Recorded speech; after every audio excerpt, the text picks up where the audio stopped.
गुरु महाराज जी के श्री चरणों में प्रणाम। सन 1997 में मेरी पोस्टिंग लुधियाना में थी। एक दिन आश्रम से लुधियाना की संगत को गुरु महाराज जी का सत्संग श्रवण करने के लिए नूरमहल आश्रम जाने का संदेश मिला। मैं और मेरे मित्र ने अगले दिन नूरमहल जाने की तैयारी कर ली। प्रातःकाल साधना में मुझे गुरुदेव श्री आशुतोष महाराज जी की दिव्य वाणी सुनाई दी, जिसमें महाराज जी ने मुझे नूरमहल न जाकर पटियाला आश्रम जाने की आज्ञा दी। जब मैंने यह बात अपने मित्र को बताई तो वह नाराज होकर बोला, यह क्या बात हुई? सारी संगत नूरमहल जा रही है और तुम पटियाला जाने के लिए कह रहे हो। मैं धर्म संकट में पड़ गया। मित्र को खुश करने के लिए मैंने एक सुझाव दिया, हम लुधियाना बस स्टैंड पर चलते हैं। अगर पहले नूरमहल जाने के लिए बस मिली तो हम नूरमहल चलेंगे, और अगर पटियाला जाने के लिए बस मिली तो मैं पटियाला जाऊंगा और तुम नूरमहल चले जाना। मित्र को यह प्रस्ताव पसंद आ गया। बस स्टैंड पहुंचने पर पता चला कि नूरमहल जाने वाली बस अभी निकली थी और दूसरी बस आने में देर थी। वही पटियाला वाली बस जाने को तैयार खड़ी थी। निर्णय स्पष्ट सामने था।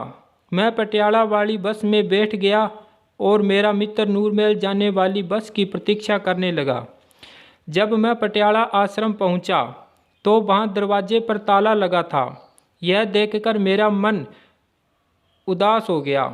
मन में संशय भी आ गया, क्या वह वास्तव में महाराज जी की आवाज़ थी या मेरे मन का भ्रम था?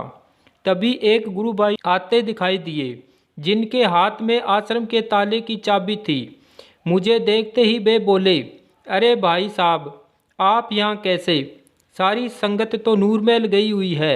मैंने कहा, मैं किसी काम से पटियाला आया था, सोचा आश्रम मत्था टेक आऊँ। गुरु भाई ने आश्रम का दरवाज़ा खोला। मैंने अभी महाराज जी के स्वरूप को प्रणाम किया ही था कि राजपुरा से संगत से भरी एक ट्राली आश्रम के बाहर आकर रुकी। राजपुरा से आई इस संगत में से केवल 2-3 भाइयों ने ही ज्ञान दीक्षा ली हुई थी। वे अन्य लोगों को ब्रह्म ज्ञान का संदेश श्रवण करवाने आश्रम में लाए थे। उन्होंने आश्रम में केवल हम 2 लोगों को देखकर पूछा, क्या आज यहाँ सत्संग का कार्यक्रम नहीं है?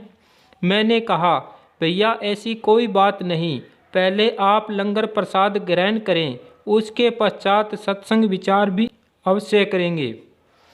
फिर हमने आश्रम के आसपास रहने वाले दीक्षित परिवारों की माताओं बहनों को बुलाकर जल्द लंगर प्रसाद की व्यवस्था पूर्ण कर ली। राजपुरा की संगत ने प्रसन्नता से लंगर ग्रहण किया। उसके पश्चात महाराज जी की प्रेरणा और आशीर्वाद से सत्संग विचार साझे किए गए। सारी सत्संग आनंदित हो वापिस राजपुरा चली गई। अब यह बात स्पष्ट थी कि मुझे महाराज जी की दिव्य वाणी सुनाई देना मेरे मन का कोई भ्रम नहीं था। तात्विक दृष्टिकोण से देखने पर यहाँ एक अलौकिक सत्य का प्रकाश चमक उठता है। मानना पड़ता है कि ऐसी घटनाओं के पीछे एक योजनाकारी परम मस्तिष्क कार्यरत होता है। यह सब एक विराट, गूढ़ और रहस्यमय देवी चेतना द्वारा संचालित व नियंत्रित होता है, जो परम उपकारी है।